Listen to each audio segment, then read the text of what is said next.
right, gang, this is something very different for Wake Up Humans. This is a first time thing. We're doing a group chat here. I kind of think of it as a coffee talk.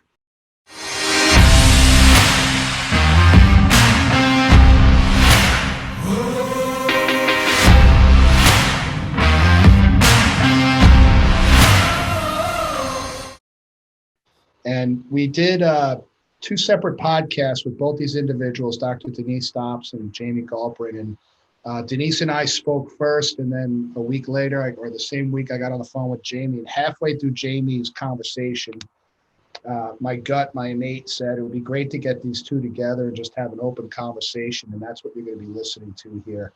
And as I was telling the girls before we, went live here, a couple of the words that I went through in both of our conversations that seem to resonate are words like vibration, wholeness, processing fear, healing, overcoming, being brilliant. So these are two absolutely spiritually connected, powerful individuals that, I really feel like there's something here that is going to be really powerful for people, because the feedback from both our conversations, now they're out there live for people to listen to. The feedback's been amazing. So first off, let me thank you girls, because I know you both probably work today. It's late right now. You're both powerhouses, and welcome back to Wake Up Humans. How are you, girls? Awesome. Thank you. Awesome.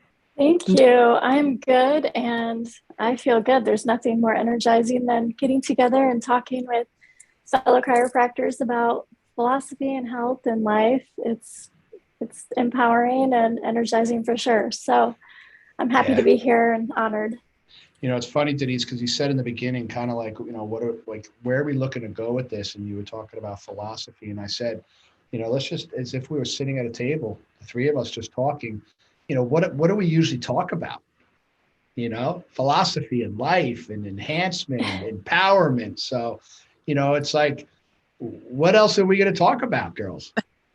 That's our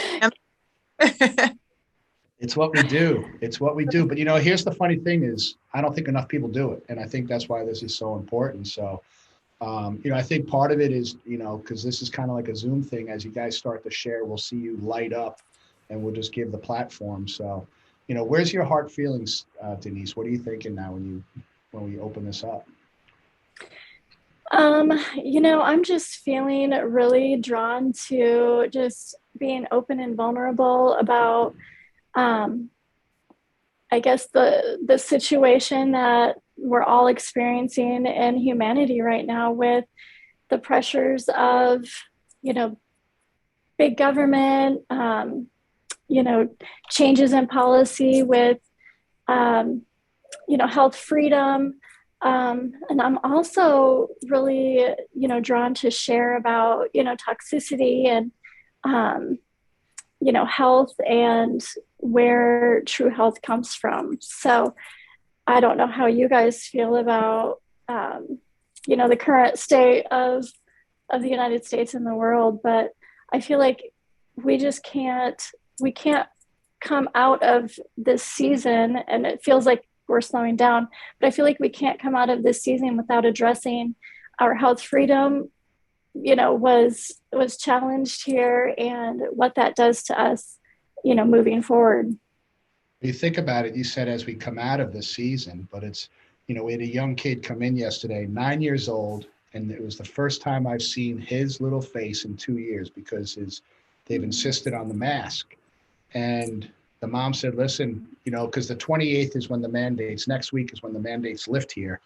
And I just don't trust it. I'm just like, I don't trust it. I don't trust any of it. And this little 9-year-old said, yeah, they're probably going to let us do it for a week and then make us put it back on. That's coming from a 9-year-old. It's like, you talk about freedom. We had freedoms stripped from us. So I think that is a big topic to talk about. I mean, how does that make you feel, Jamie? Well, you're totally right. And going into medical freedoms, I mean, that's the biggest issue. We're not, in my opinion, I don't see a lack of informed consent going on, true informed consent about what it can do to the body, what you could look at, what life may be like if something were to happen.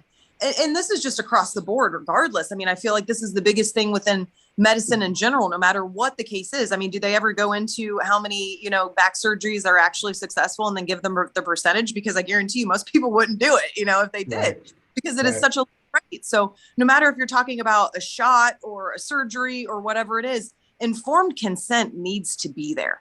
And how can we make a proper choice with freedom when they're not even offering the true information for the people to make the choice?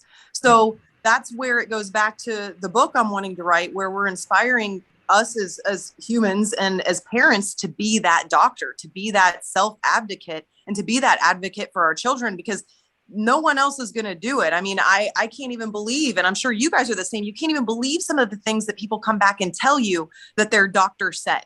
I even had a local OBGYN here say that they didn't want this woman to give birth to a 8-pound baby because the baby's bones are going to break when they're coming out. I'm like, oh my gosh, like this is what we're looking at. Like a woman's body is not intelligent enough to make a baby it can't push out, especially when this mama's getting beautiful Webster certification care, Right. So it's just crazy, all the things. So we just really need to research and ask questions and not just look at the black or white, but find all the gray areas in between. Yeah. Yeah. You talk about research. It's as I'm seeing, and I'm sure most people are seeing, you've got the loud voices that are being allowed to be heard. And then you've got the researchers on the opposite end that are being shut off and they're being blocked and they're not being able to be given a voice. And to me, that's just not fair. I mean, it's people say, well, do you have research? Yeah, the research is out there. It's just, they're not letting you hear it. I was just listening to the Rogan podcast for the 5th time with that guy Malone. And Malone is like one of our top researchers in the entire world that's done more stuff with all these vaccines and everything. And what they're shutting him down. And if you just listen to that one podcast and just listen to how calm, intelligent, and focused in what he's saying, it makes you think. And I think people just need to think. So Denise, you had sent us a brilliant text that I had to read over like 3 times to kind of see, like at 6:30 this morning, I'm like, wow, you're talking about the toxicity and everything. Why don't you give us a perspective of where you were coming from that when you sent that text out this morning? Well, I just woke up with so much gratitude for both of you, and really just excited to spend this time with you guys and just, have a conversation about health and life in general. And I just love spending time with you, Dr. Steve and Dr. Jamie. So I woke up with gratitude, and I was just fired up for what we can accomplish together, just coming together as a collective consciousness of, where can we, help our fellow, humans to wake up and to evolve past this point in life where I feel like we're all just stuck in a corner. And, the toxicity part, in my life, I'm constantly evaluating where is my toxicity in my life, whether it's through relationships or what I'm putting on my body for lotion or what I'm ingesting for food, what I'm listening to, and even my thoughts. So, I woke up this morning just inspired to really, just be in the moment of where do we go from here, and how can we, bless people with what we've experienced personally. So where do we go from here? Like when this is on your heart, as a mom, as a doctor, as just a fighter for life and freedom, where do we go? Yeah, that's the thing. And I think people are kind of sad and mourning that things are not the same as they used to be 2 years ago. And especially in my life, this, my diagnosis started right at the same time that COVID entered the scene and everything was shut down. It was within just a few weeks of each other. So I think people kind of look back and they mourn the past and they think, oh, it's so sad that things are gone, and it is. There's a lot of businesses that are no longer here, and policies have changed and things have been pushed through that were very fast and sudden. But I I really just want to invite the opportunity to see this as a jumping point for change, for conversations like what we're having tonight, just to have, a collective moving forward of people who are woken up to, what we have been put through, what we're expected to be put through, what we're expected to do, and use this as a point to change humanity for the better. That's what I would invite, obviously. Awesome. By just, again, like you do this to me every time I talk to you, I get like this just amazing, peaceful, you woke up with gratitude. Like you're waking up with gratitude to just have the conversation and share the space with the kind of relationship that we have with each other. And we have many of these relationships with our tribe of people. And I think one of the biggest things I would look for, that I'd like to see people start to search for in their life, is more empowering, nurturing relationships, and to start analyzing their relationships. Like moms really start looking at who they're hanging out with and who they're having conversations with, and who they're renting their upstairs with, that they can wake up in a state of gratitude. Like just the way you say that, just like, it just gives me like warmth. I'm like, it just makes me a better person just talking to you. Like, do people have, that's a great starting point. Do people have that in their life? Right, Jamie? Like you're nodding your head, like you get it. It's like we get it. I do. And I mean, it's so funny because I was in that total place too. I actually stayed at my dad's cabin last night with Lily and just woke up and just felt, before my feet even hit the floor. And I do this every day. I say, thank you, God, for today. Thank you, Right. God, for whatever it is you are using me for, and however I'm meant to serve. And I was very excited to just be used through spirit in this conversation with whatever we're meant to say to impact whoever we're meant to impact. And, I'm just so lucky to be in this profession and to have the dynamic, essential band of brothers that we have, because I can't say that I would be as put together and collected and have as much peace right now if it wasn't for my band of brothers during the time of COVID, when everything was very wavering. But knowing that I had other people that were on that same page and we weren't wavering together, it just, oh man, it just anchored what I went through at Life University, to a degree even more. And so I'm just so thankful that we have each other, and I'm thankful for both of you guys and just giving us this opportunity to do whatever we're going to do today. That's awesome. So like Denise, when you talk about the change that has to happen, like have you noticed a change in conversations with your patients in your office? Like, has there been a change in dialogue over the past 2 years that you've noticed? I have taken a break from practicing, and I will go in, maybe, I was going in once a week, but with my different treatments, I only go in a couple times a month, maybe. But the conversations that I'm having with patients have definitely, I feel like they're taking health into their own hands at this point. I don't know if you've seen that in the past 2 years change, but being so intermittent in the office, when I go in there, I definitely see a change, like these leaps and bounds of people, first, being scared and then becoming empowered from that. Like, it's a beautiful thing to see some people go down that road of, enlightening themselves on their choices and, what they will allow. Yeah. Which I just love. And I think that's one of the positives that I think we've got to look at what positive is coming out of this thing. And it's people are taking ownership of their life and they're really trying to learn more. I mean, our office, it's like a whole different space now with the people that are just coming in because they're saying, I want to own my life and I want to be proactive. And, I watched your videos and read the book and heard friends talking about it. It's like the debate's over. Like people are really looking for reasons to, like you said, get rid of the toxicity, make positive changes, be healthier, because they don't want to be a victim. I mean, I think it really woke a lot of people up and it scared a lot of people of what can happen if your internal system is weak. I mean, you could just wake up, have a chest cold and be dead. And I think that really freaked a lot of people out. And they realized that living with a clear nervous system is a huge step in them having a better outcome in their life. Absolutely. And what is true health?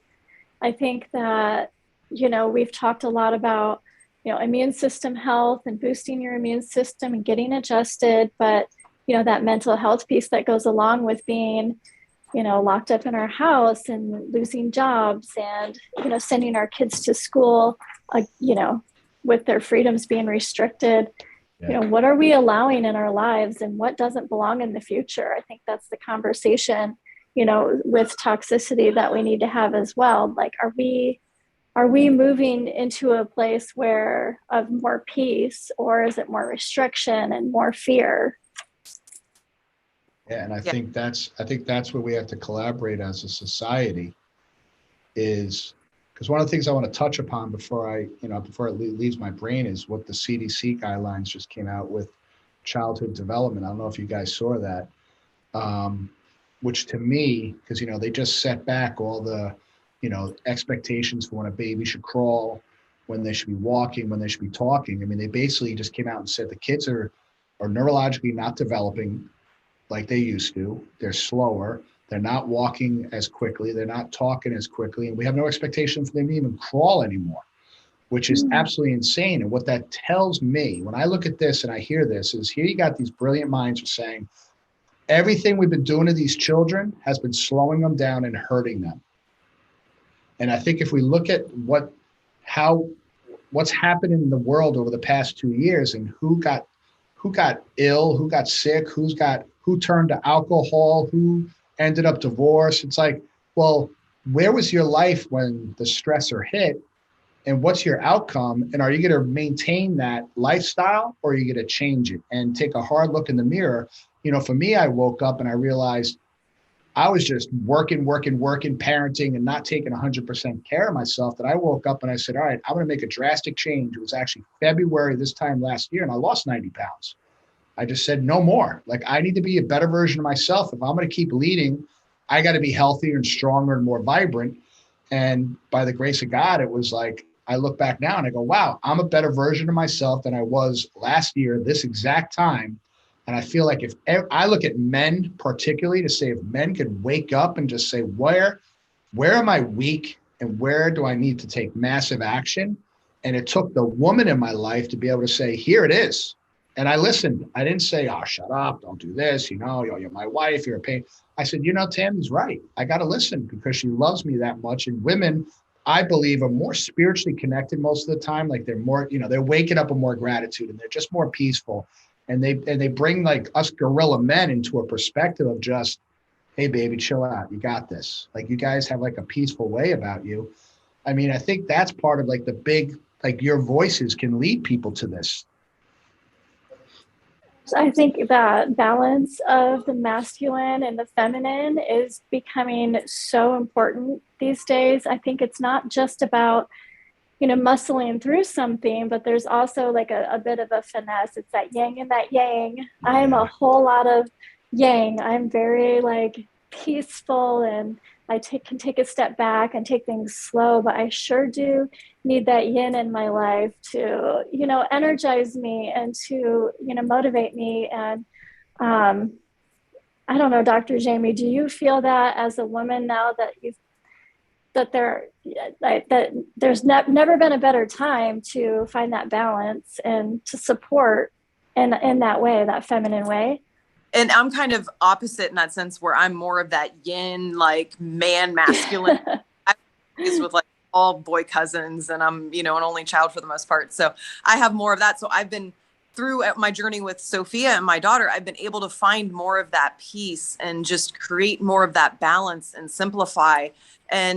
But you're hitting it really on the head too, when you're talking about like a lot of toxicity in relationships. Like, we do think about toxicity in senses of food, which we need to pay attention to, like you mentioned, and stuff like that. But addressing the relationships that we have in our lives, and just even the relationships of the toxic relationship with ourselves, and I feel a big part of what I went through with my daughter, Sophia, and leading to her diagnosis of brain cancer was a lot of the toxic relationship that I had with my husband at the time. I mean, we would just bicker about like brothers and sisters, like we were young brothers and sisters bickering about salt or pepper. I mean, it was just ridiculous looking back on it, And my oldest daughter told me a few weeks back, like, oh, I just thought that was normal.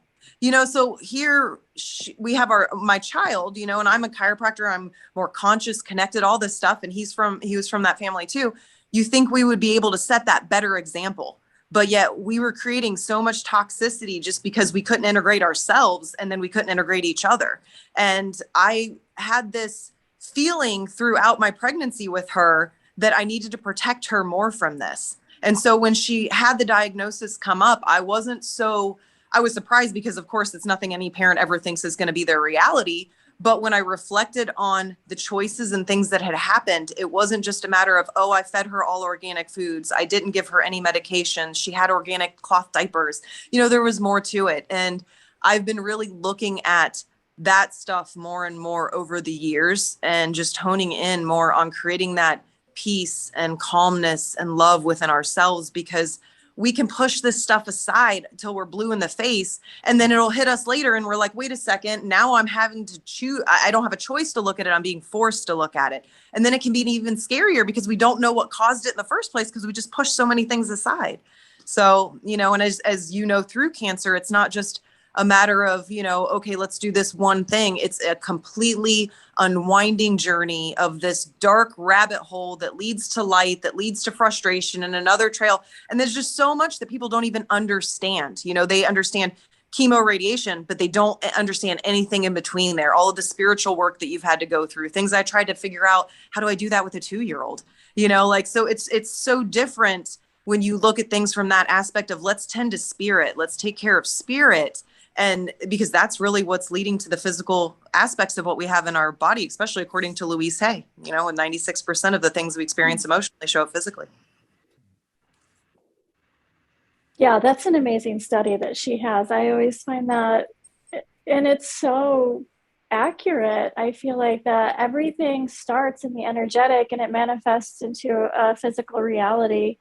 And it's just reproducing whatever emotion that you will accept and believe. And if you believe that past emotion, then that is what your body will produce. So yeah, she was onto something there.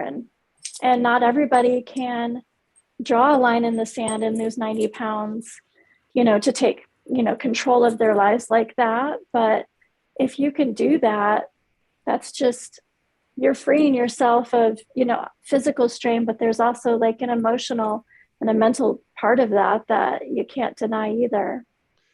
Well, I think the emotional is the number one thing, because, in my world, it's like, mentally, it's no one can help me. I've got it. I'll figure it out on my own. I'll just plow through it. I'm going to run through the wall.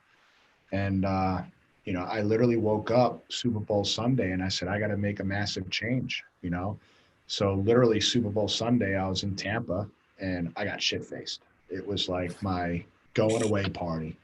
And it literally was the icing on the cake for me was when my father passed away, because that was like, to me, what I've realized now, because you keep talking about getting connected spiritually, was some of the things and the emotional things that I was holding on to were then released.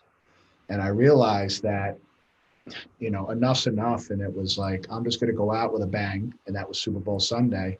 And then I didn't have a sip of alcohol for, I don't know, a long time. I was just in such a zone to get an outcome that I knew I had to get to be a better version of myself. And what I had to keep telling myself, and this was tough for me, maybe you guys could help me with this, was I said, Steve, you need to be selfish. I had to become selfish and focus on me. And that was like I had to repeat that to myself. That was like my mantra daily and then weekly, like, be selfish. I got to be selfish. I come first. And it was like calls would come in and people would, and I can't do it now. I got to get to bed. I've got to do this.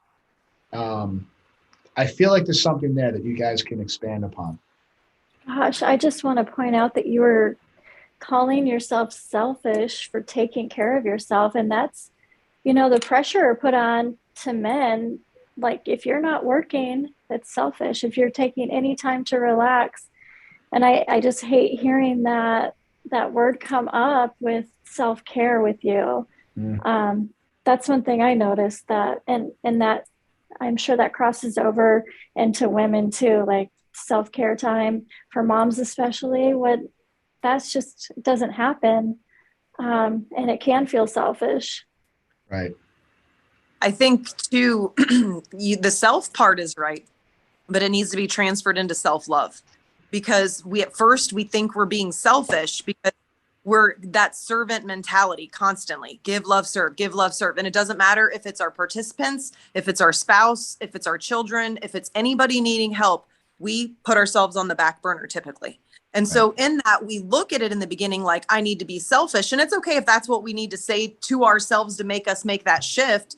But the more you probably noticed yourself along the journey, it wasn't something selfish. You realized you were loving yourself. You were shedding these husks. You were getting rid of these things that were holding you back. And you could come into a place of self-love. You know, standing in front of a mirror, I always tell people, like, and you're not going to drop any weight. First of all, don't try to lose it, because you're going to find it and you don't want to find it again. You want to drop it and let it go. So, you know, I tell them, before you even think that's going to happen, stand in front of the mirror, look at yourself completely naked, and honestly, with genuineness, tell yourself you love yourself.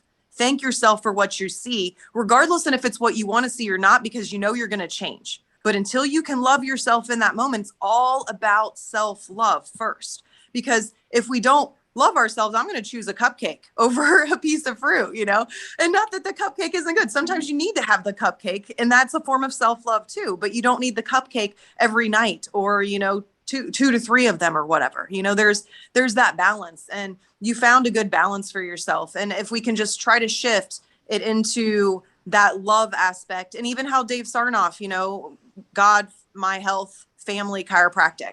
And I think that's the perfect paradigm, because we can't serve our participants if we're not connected ourselves. We can't serve our families. We can't serve anything. So God created us to be these beautiful children. So if we're not honoring our temple, if we're not loving ourselves the way that God loves us, or try to see ourselves the way that God sees us, then we're really missing a lot right there. So I think that's really a big starting point. Amen. Amen. You know, and I know men are listening to this and they're hearing you talk about standing in front of the mirror naked and tell you love yourself. And it's like, guys are like, oh my God, come on. It's like, why is it so hard for men? I don't know, maybe I'm being generalized here, because maybe it's women too, but I'm coming from a man's perspective. You know, it's like, for me, it's like, I will sacrifice myself for my kids, my wife, and they don't expect that. They don't want that. They never, but that's almost like, it's almost like part of a warrior spirit. It's like, stay home and we're going to go protect you. We're going to go fight. We're going to go bring the food home. We're going to put ourselves out there. But now you're talking about, but you got to love yourself enough not to hurt yourself. And there's different ways people hurt themselves, whether it's food, whether it's alcohol, whether it's drugs, whether it's things they're reading, whatever it is, there's multiple levels. I think that's when we talk about toxicity, we know men and women do it the same, but the problem is, as parents, our kids are watching that progression. They're watching how we handle stress. They watch how we handle germs in the environment, and they become programmed to react the same way. And I think that's, as a society, as leaders, we have to really try to put ourselves out there to create the conversation for people to say, what is really right and wrong, and what feels right for you, and how to get spiritually connected to yourself to feel what's right and proper for you. I think that's the big, and then once you start feeling you and your walk in life, it becomes natural to love yourself, to say that I value myself enough that I'm going to put do the work on myself, that, because like both of you, it's rolled off your lips a good number of times, spiritually connected. You know, I think if we can realize that we're just having a human experience, but if we can move into the spiritual realm and get spiritually connected, there's a whole peace and understanding that comes through you that is pure love. Yeah. Yeah. Very well. I mean, I promise it wasn't like when I started this whole journey, I didn't want to look at myself in the mirror either. Like, honestly, I think in a way, us females probably, like, we can't in a way more than men. I could be wrong, but like, we really, you know, we have society's expectations upon us, you know, after we birth children, how our bodies change, our breasts change through breastfeeding. I mean, there's so many things we go through that it was hard. And with me, I was a, 100 and something pound fourth grader. I've been heavy most of my life. So finally looking at myself in this way and loving myself where I was. You know, we always say, when are you going to be joyous? If you can't be joyous where you are in the moments of what you are, when are you going to ever experience joy? It's not when you move to another state. It's not when you get another family or drive another car, you know. And I think the same thing needs to be looked at with self-love. If we can't love ourselves in certain situations, even through the crap that we may do to ourselves or do to others, they'll say, you know, I love myself a little bit more than this. Like, I love myself. Let me make these changes. I'm totally worth it. I mean, and not to mention the generational that we carry as well. And the things like Dr. Steve, you said what we're teaching our children, but what we were taught, you know, as children. How did our parents, how did they treat their bodies? How did they take care of themselves?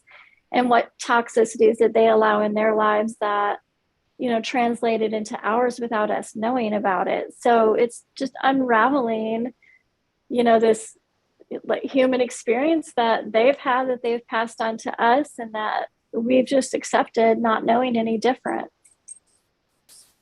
Yeah, that's huge. Yeah. I think generational stuff really does play such a big part. We hear it often when people come in and they say, oh, it's genetic. You know, we have genetic, but I think generational is even more profound than genetic these days. Because even with Bruce Lipton, if you look at that, okay, genes are one thing, but it's more epigenetics, how we respond and integrate our environment. Well, that makes a little bit more sense than just sticking to genetics itself. And so I think, yeah, I think you really hit that on the head, to be more within the generations. And a lot of things are repeated, you know, if whether it's a job, you know, and that's more how it used to be with farming or family jobs or whatever, it would just keep getting passed. But the same meals we eat, the same things that we do, the same household stressors, you know, all of it will get anchored in, and it will store in some form of attentional stress pattern in our body. And if we don't move through them, they get passed down and get passed down. And so I'm so thankful that I feel that society is at a place where we're not only waking up to these things, you know, to have this conversation, but waking up to the understanding of things like epigenetics, of changing generational patterns, of mental health. You know, these are conversations 20 years ago, people would be like, what the heck are you guys even talking about? But now there's a platform, and not just a platform for it, but people want to know more. People want to dig in, and they truly do want to understand. So I think this is the best time and best place that we could be going through a lot of the things that we are. And absolutely, it seems like you know, going through this process, as you know, Jamie, like you touched on it earlier, you're trying to, you know, be spiritually minded and go and continue the path to find wholeness. So a lot of that has to do with really taking a deep look at yourself. And, you know, I've looked really deep into why I am the way I am and how I react the way I react. Why is this triggering me and this doesn't? And it comes down to sometimes just some of the most simple experiences when I was a child that was a big deal at the time, that if it happened to me now as an adult, I wouldn't think twice about it. So just reliving that experience as an adult and thinking that wasn't that traumatic of an experience, and releasing that behavior pattern that has been built since you were 5 years old because your feelings were hurt on the playground or whatever else the situation was. And that just, I mean, it's just that simple, but it takes a lot of bravery to get back there and to really like peel back those layers and to find, you know, what have I learned from when, you know, before my brain was fully developed and could actually process life normally. And I think that has a lot to do with how we hold and process emotions as adults, obviously. Yeah.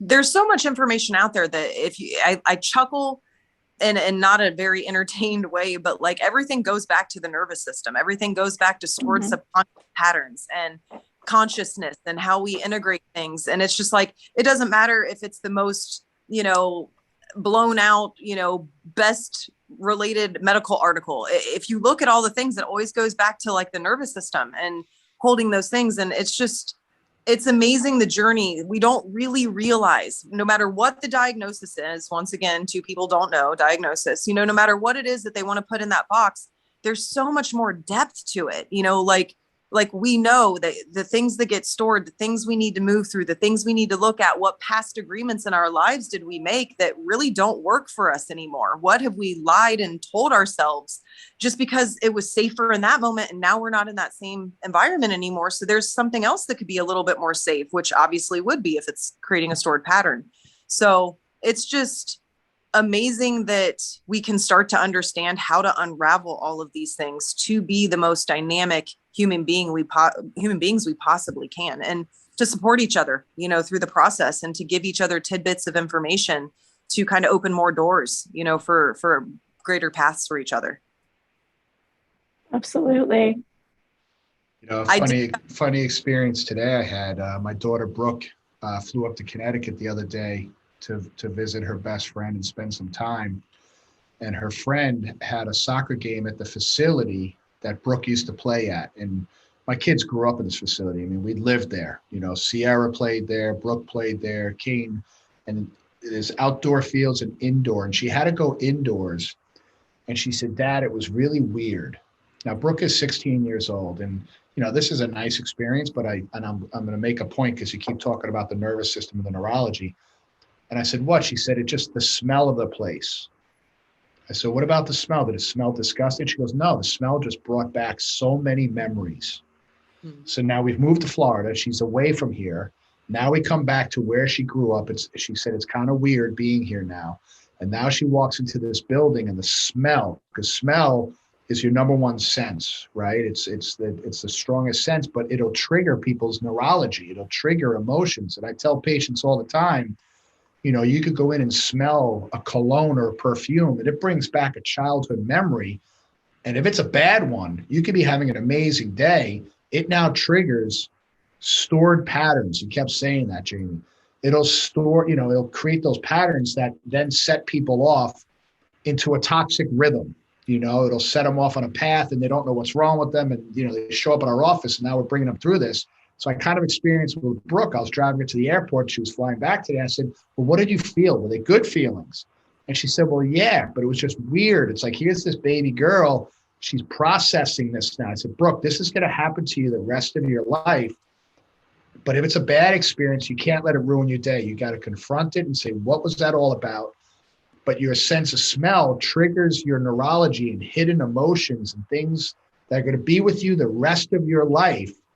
And you're going to have to deal with. And it was just an amazing conversation on a 30-minute drive we had that I'm having with patients every single day. And that's why I love the book,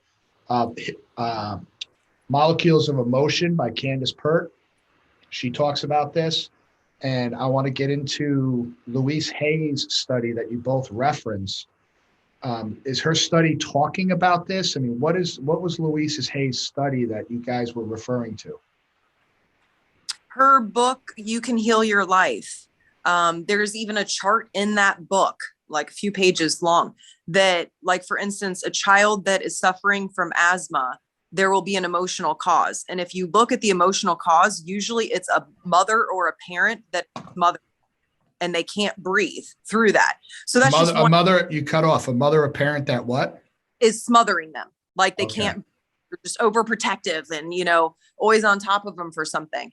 And so there are a lot of different disease processes that you can look and you can find the emotional relation. And she said that there is, I think it was either 94 or 96%, Denise, you may know, that it is a direct correlation that that emotion will create that physical response in your body. So basically we only have like 4% or something like that, 4% or whatever, to actually have it be a direct physical ailment. Other than that, it's all stored emotions. And with biogeometric integration, looking at the geometry of the human frame with the pattern work that I do in chiropractic, the structural stuff will get stored more in the back side of the geometry. So when someone's laying face down and I'm doing more pattern work on the back, that's more structural stuff. When I flip them over and they're up, like they're face up, and I'm doing more pattern work on the front of them, that's emotional work. Our emotions get stored in our organs. So if you think about what our organs do, they process blood and they digest. What do we do with our emotions but process them and digest them? So they'll get stored in that geometry more in the front of the body. And so it doesn't even matter if it's an organ related disease or dysfunction, it's due to emotions, because especially if you combine what she found, Dr. Sue Brown with BGI, if you combine that with Louise Hay, it's a perfect correlation, or, it's not coincidence. Yeah, it's interesting. It's interesting. We were talking yin and yang before, and you're talking about the emotions are through the front side. So I used to study, I was a massage therapist actually before I went to chiropractic school, and I studied at one of the most popular, the Swedish Institute of Massage in New York City. It's one of the top massage schools in the country, and I studied shiatsu there. So we studied a lot of, people don't know this about me. So the yin and the yang. So the yin is the front of the body, and the yang is the back, okay? So the yin, whenever you would work on someone's stomach, when they started doing it to me, I laughed uncontrollably. So you talk about the emotional zones, which is why, we're talking about the yin and the yang being the masculine, the yin being the feminine, and you see that picture with the waves, and it's supposed to balance out. This is where our society is. You're either strong on one side of yin, which is sensitive, more emotional, or yang, where you're just trying to go with the bull and the horns and strength and try to avoid. And it's a matter of times before you're going to burn out and crumble. And it's trying to find that flow between the two. And I think that's, when I look at that diagram, I don't know what you call it, but the yin yang, you know what I'm talking about, the picture. If people could look at that and see that rhythm and flow, and the two dots, one's black and one's white, and each of them, it's trying to compose both of those in your life, and trying to find, and I'm not big on the word balance, because I feel like that's a lot of work to maintain balance as opposed to flow, which gives a higher state of healing, especially as adults, because we have so many of these neurological patterns that are popping up now, which I think triggers us. And Denise, you were talking about creating a toxic environment and the rabbit hole that sets people off on an emotional roller coaster, that it doesn't enable them to heal, because they could be doing great. They could go off and smell something and it ruins their week. And now they take 20 steps backwards. Yeah. I have a quote that I went home on my lunch break today to let my kids out, and I picked up my Bible. And I normally don't do that on lunch, but something called me to do so today. And I happened to be on Matthew 13:24, and it was the parable of the weeds. And I felt that it was just so pertaining to today, and just even what we're talking about, whether it is toxicity, whether it is a big evil cell that we need to fight in our body, like no matter what level it is, even talking about yin and yang, I feel that this is like a really good example. And it was about the farmer that went out there and he sowed his seeds, and after the crop was starting to rise, they noticed that there were weeds in it. And the servants came and said, do you want us to pull up these weeds? Did you not sow good seeds? And he said, no, I sowed good seeds. An enemy did this. And he said, well, do you want us to pull up the weeds? And they said, no, because you could pull up the wheat too. Let them both be together, and we will harvest them together, and then take the weeds and burn the weeds, and we will take the wheat and put it into the barn. So that was kind of, in a way, it just really hit me. I've read that so many times, but I've never understood it the way I felt I understood it today. And it may be my own personal understanding, but so often we're trying to clean up the mess of things, or get rid of something, or not move through an emotional experience. And we're just trying to, pull up the weeds, if you will, so then we can just see the glory of what's left, so we can truly look at our harvest and not see any of the crap in between. But sometimes we need to let the crap remain, because if we pull out the crap, we could be pulling out the good stuff too.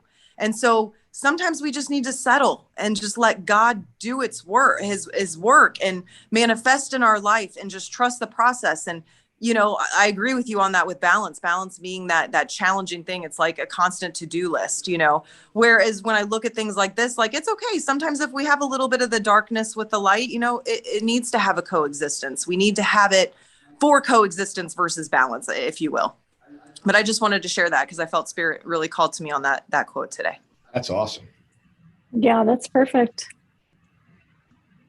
Awesome. That's trying awesome. To think I had today.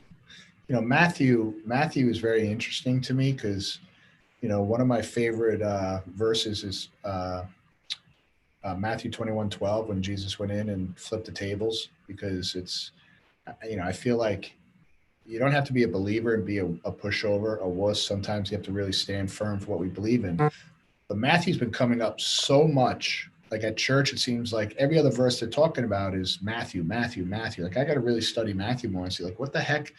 It's probably been like probably the most cited part of the Bible that I've heard over the past 3 months, which is pretty interesting to me. There's some parallel there. Something's there. Yeah. Well, I think that's awesome with you even mentioning, Jesus flipping tables, like that. Jesus is a lover. We know Jesus is a lover and a healer and all of that, but we do need to have our points where, I love Gandhi and I love everything being super peaceful and having that type of mentality behind things. But sometimes we do need to flip some tables. Sometimes we do need to make a ruckus and we need to make noise. If we're just sitting here having nothing but kumbaya moments, people aren't going to wake up. They may drift off and fall asleep, and we need to be waking people up and igniting this fire inside of them. Right. And we just I think there's so many truths of how if we just stopped and tried to walk in Jesus's footsteps and really think and act the way that he does. This world would be so transformed if everybody, the bracelets, what would Jesus do? If everybody seriously would do that versus just wearing them, this would be a different place overnight.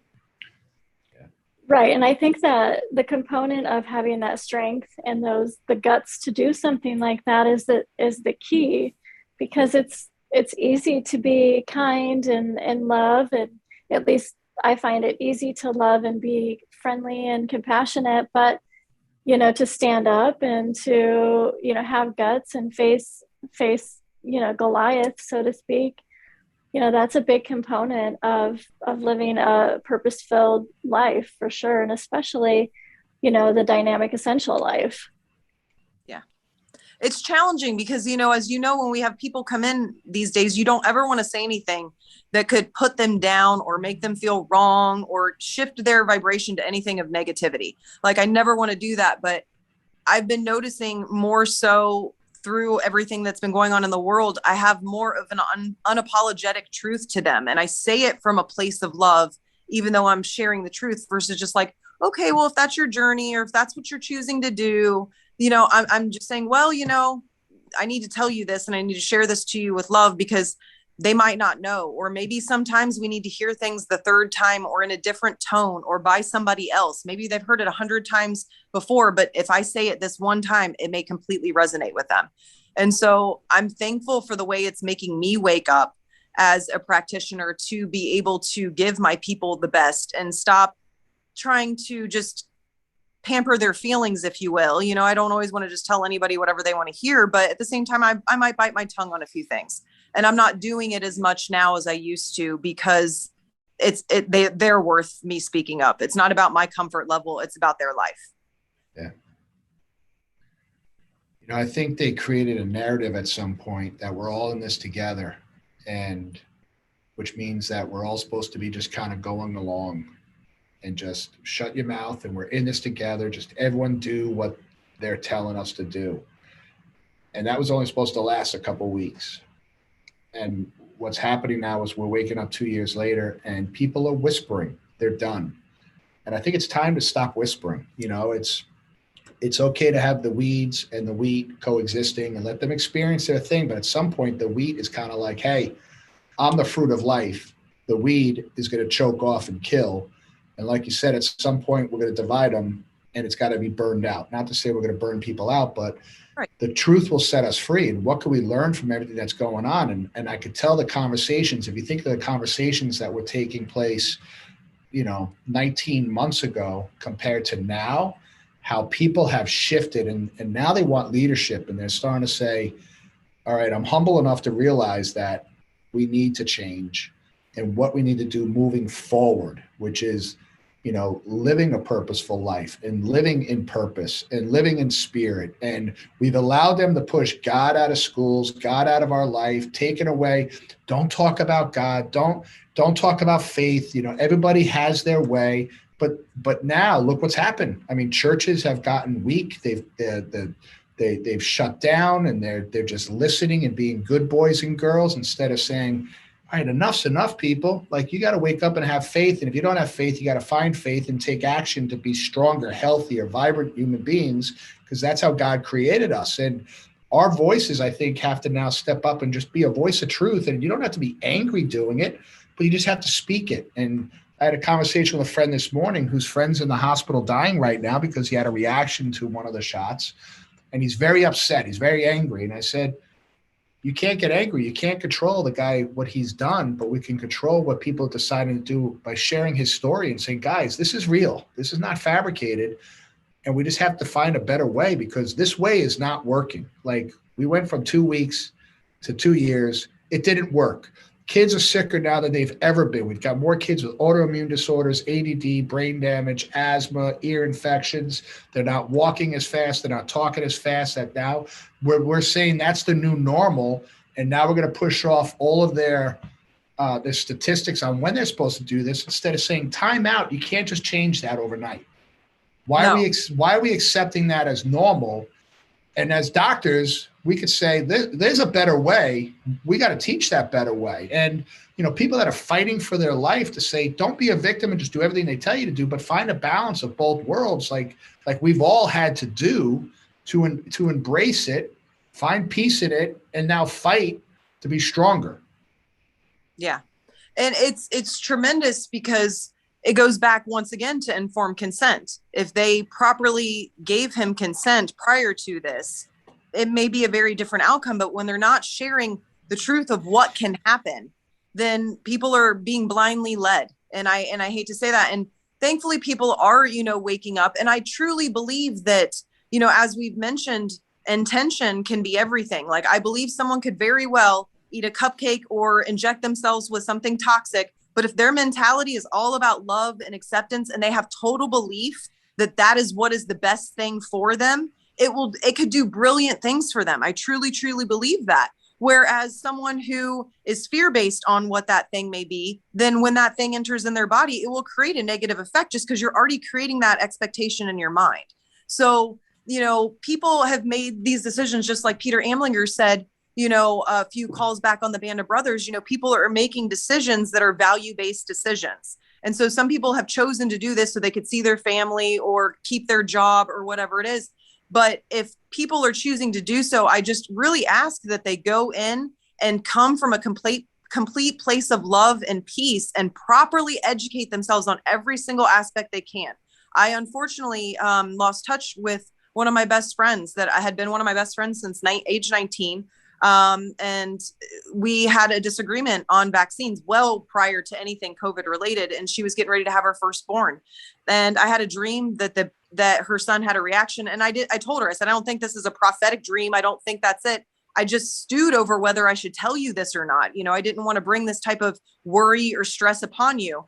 And so, she said, well, I've read my pros and I've read my cons. And I said, okay, I really just want you to talk to parents that once thought these things were safe, read the same type of stuff that you did. Cover your gray area, cover the in between, because if you talk to them, hear their experiences, and then still make the decision that you want to make, you made it empowered, you made it educated, and you're standing with what truth you have in that moment. And I feel that that's great. But if you're denying part of that truth, it's the same thing as not having proper informed consent, in my opinion.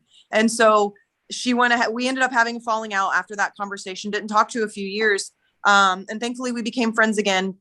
And soon after everything happened with COVID, we met and had dinner at a DE seminar. And she brought up, how much this has opened her eyes, and how much she went back and started doing different forms of research. And so in that moment, it wasn't like, oh yes, you finally woke up. It was more like, I'm so thankful that she found the empowerment to have this situation that's of craziness and chaos in this world, that is allowing her to say, I want to make a better decision for myself and my family. And that to me means more than anything, that people are having this question, that this light bulb is going off, that they're challenging things they once stood for, and maybe would even sacrifice a great friendship for many years over, just because they felt that was they were so firm in their truth in that moment.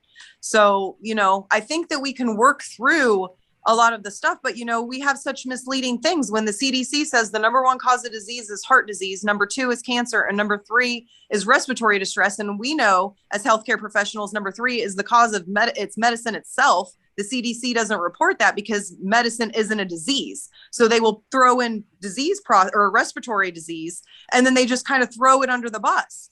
So when you're looking at heart disease and cancer being the number 1 and number 2 causes of disease in this country, and then the FDA and it's all controlled by medicine and the FDA, it's just like, we need to really wake up and understand how many layers there really are to all of this and take control of our life before we get lost in all of those layers. I love how you said, making choices in power, because that has been something that I've always stood behind through this whole process, that I'm experiencing, is making a choice in power, not in fear. And I think when we all started with, COVID in 2020, it was all making choices from fear, the mask mandates and going along with it, and allowing this process to last for 2 years. Every month we're losing another, freedom, and, they're all choices made out of fear. So, we cannot move forward. We can't move forward and, talk about toxic choices. We can't move forward as a society making such toxic choices as a whole. Yeah. And one thing I'd like to directly tell you, Denise, I want to offer you so much thankfulness and gratitude, because through your journey, it taught me a lot about things through my journey with my daughter. And because I had the experience I had with her, obviously I was so attached to one way, and it all boils down to freedoms and everything, freedoms to do things without fear and with power and all of that. And so anytime I relate anything to, a disease process and anything medical based, I would be at that place of fear, like, oh my gosh, no, we're pushing this away. But through the journey of everything, and even through some of the stuff in COVID and what I've watched you go through and what Pete shared, it really has made me come into a better place of peace and just being happy and wanting to be a cheerleader for everybody being in their place at their time for themselves and making the decisions that they feel is right for them, not the decision I may feel is right for them, or because of my fear of what I went through or what I stood on, but what's perfect for them. And to make sure that, more or less that I'm staying in my own lane in life and running my own race instead of expecting my race to look like somebody else's and putting that imprint on them. So, thank you from the bottom of my heart for teaching me that and helping me release that part of baggage that I was holding on to for so long. So I love and appreciate you did that and you didn't even know it, but you're awesome. I love hearing that. Thank you. I honor your journey. Likewise. Well, in life, don't we learn the most from people that have gone through the toughest times? Yeah, definitely. And we just need to be torchbearers for each other, really. And sometimes we might just need to say, hey, can you hold this for a second and hold someone else's torch, and that's okay. We just need to light the way for others. And sometimes we need to walk in the back and just take a breath and have a drink of water, and it's okay to catch our breath from life and then say, okay, tag me back in. It's good. And that's one of the ththings that I've learned through the years is, I'm not here to impose my will on people, because it's not about me being right, and it's not about judging people if they choose to wear a mask or not wear a mask or get the shot, not get the shot. They got to make their choice. I mean, if they want my perspective and they want to ask for it, okay. There's times where I'll give it anyway, just to throw it out there and say, hey, are you sure about that? But if I could tell they're adamant and they're comfortable, I'm there for them. I'll support them in their choice, even realizing that the outcome may not be a pretty one, but I'll be there to help them anyway. And that's been a tough walk for me because, I want to save people and grab them and shake them. And I realize that, that level of force is not always the most loving and nurturing thing on their journey, that they just have to discover on their own. And I'm seeing people now. We had a woman come in today, I haven't seen her in 2 years, whose life has plummeted since this whole thing, and she's done everything they said, and she's had migraines every day. She can't focus. She feels like she's getting dementia, and she's a young, beautiful woman. And now she said, I'm done. Help me. Like I I need help. Like, I'm scared. And I'm not here to judge her on any of the choices. It's just, what's my role in her life, and to love her and connect her, and just realize that these people now are going to start filtering through to us, Yeah. and how can we be the best conduit to connect them and just help them and hold their hand and do the best we can to take that torch for them and say, let's go, we got this together. And I feel like that's where we really have to, I think we're heading towards that right now, where as things are, kind of dimming, that now the people are going to be coming out of their darkness and saying, I need help. Like, I did everything I was supposed to do, and now my life is not the same. And I know for me, I can't judge them, because I could be very judgmental and say, well, I told you so, Yeah. because some of them put me through hell 18 months ago. And now it's like, I told you so, instead of, I had a conversation with a woman today who begged me to come back in the office because I threw her out 18 months ago because she was bashing me on social media. I said, you know what? Come in. Like, I got you. She's like, I love you. Thank you. I'm so sorry, but I need you. And I was like, the devil on my shoulder was saying, go to hell. And then the angel on my left was saying, you got to do it. Yeah. You have to do it. Have to. Yeah, you do, and you got to serve. And if you picture, this woman, her torch was dimmed when she already walked into your office. So what do we need to do? Lecture them and make them feel bad and dump water on it and really put it out? Or just say, let me hold this over here for a second. Let's reconnect you. And then as you're reconnecting them, their torch starts burning brighter. Right in that moment, it starts burning brighter and brighter. And then you give them a hug if it's legal in your state, which I just found out yesterday in Canada, they can't, which is obviously a different country. But, if you can give them a hug, then you just made it burn even brighter. And then you send them out and they don't have a dimmed torch like they did when they were walking in your office. They're this bright spotlight, and they're just ready to even hold somebody else's torch while they hold their own. But they weren't ready to do that when they walked in your office. But now that they're leaving connected, they can. And that wouldn't happen if we sat there and wanted to be full of ego and say, well, if you would have done things my way, or if you would have never left, or blah, blah, blah, blah, blah, meet them where they are. Love them. Yeah, connecting them to source and allowing them to come up with their own answers and know what's best in their life. That's the best gift you can give somebody. You can't, and as much as I want to teach and tell and mentor people, you just cannot tell somebody what's best for their life. And unless they ask, it's really not even your place to share. So I love your podcast and how it's available, and it's a guide, and, it's definitely, pushing people into like a healthy freedom. But unless they're ready for that and they're open for that message, it's not for them. Right. And that's the beautiful thing about what we do is we connect with source, and the results are out of our hands. It's awesome. And it's like you said, I mean, going back to the Louise Hay book is, you can heal your life.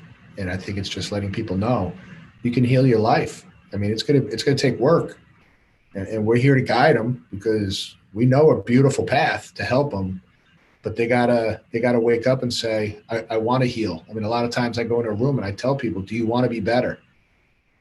And I occasionally, I'd say over 20 years, I had 10 people just say, not really. And I couldn't believe it. And I had to show them the front door. Like, if you're not ready, then you're not ready, because they enjoyed being on their meds and going to their support groups. And they enjoyed that. It gave them significance. And that was a tough one for me. But I think if people realize you can heal your life and you have it within you, then let's go for it.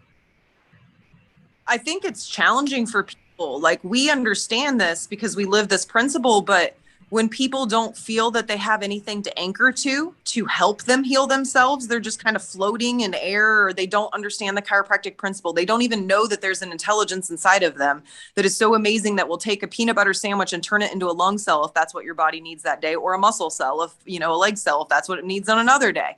Like, if you don't even know that intelligence exists, then it's kind of hard to know what to anchor to. So the more we spread this truth of there is something to anchor to, and guess what? The greatest news of all is it's inside of you. You don't need to go and find it anywhere else. It's already there. You just need to tap in. And that's all you need to do is just tap in, keep tapping in, keep tapping in. And I love Dr. Wayne Dyer. He says, anytime that we have any element of disconnection, it's just because we're disconnected from God. That's it. No matter what it is, if we're feeling like we're broke, if we're feeling like our family isn't where it needs to be, if we're feeling like our health isn't, if you always look back on it, we are just disconnected from the source of God. And if we just go back and reconnect, we're good. We have it all. It's all right in here. We've just been led and taught that that's not the truth, that we need to look for an outside source and pull it in. And then guess what? From that point on, you always need that outside source, but we know when you go to a doctor, they're not like, take this pill one time, poof, your pain goes away. It's this constant continual thing. So we can't expect it to be any other way with health. I explain to people when they come in, when I'm like, yeah, I want to see you 3 times a week. And they kind of have that, shocked look on their face. I'm like, would you go to the gym and work out 3 times a week and expect the same results at 3 times a week and then just go 1 time a week or 1 time a month? And they were like, no. It's just like, well, you have to work towards your health the same way you work towards anything else. This is another aspect of that lifestyle and getting your nervous system clear and connected. We need to reprogram you. It takes some time. Right. And reprogram in a good way. Let all that old crap go. Denise, I'm going to ask both of you to answer this one. And Denise, you brought it up on one of your beautiful roles you were going through about, finding the dynamic essential. What is the dynamic essential that these people could find? I think finding that time, and you had mentioned that I had sent a message to you guys early in the morning, and I feel like finding that time to connect with source, like I do that first thing in the morning. Sometimes my body wakes me up even at that early hour just to, I don't know, it's just a time for me to, your pituitary gland is most active at like 5:30 or 5 o'clock in the morning. So when my body wakes me up at that time, I really do feel like it's an innate awakening. So I think the dynamic essential for people to find is just find the knowing within, or find God within and connect with that every day.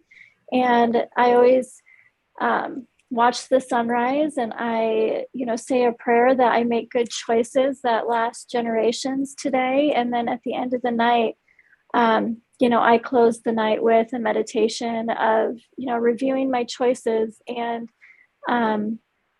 just being grateful for the choices that I made that, impact people in a bigger way. So just having God lead you, I think you can't go wrong in that. Just connecting with that knowing within, and that comes through meditation and getting adjusted and really listening has been my experience. Awesome. That's beautiful. I think for me, for people to live the dynamic essential, the dynamic essential is the new spirit, man born into that new spirit. So, just like he said, when you wake up and you're that new spirit every day, you can be that new spirit every day. So tap into that new awakening. And, even if you need to visualize yourself being baptized every morning when you wake up and cleansing, then do that. But tap into that greatness and godliness inside of yourself.